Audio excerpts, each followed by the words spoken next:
একজন মুসলিমকে বিয়ে করবে তুমি?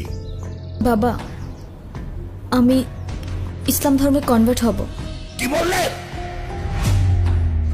এখানে ওর কোনো দোষ নেই। ও যাই করছে সেটা শুধুমাত্র আমায় ভালোবেসে।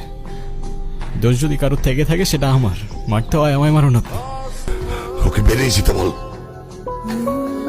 একটু থামো না বাবা, তুমি যাও তো এখন।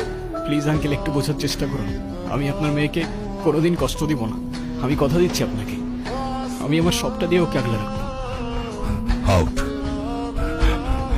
I say get out, out. বাবা, 4টা বছর পরে সে এখন তুই মাফ চাচ্ছ, হাল ছেড়ে দিচ্ছ? তো আমি আর কি করবো, আমাকে একটু বলবা? একটু বোঝার চেষ্টা করো। তোমার আর আমার ধর্মটা আলাদা, জেনি। তোমার ফ্যামিলি কখনোই আমাদের সম্পর্কটা মেনে নেবে না। তুমি কি আমাকে ভালোবাসো না? আরে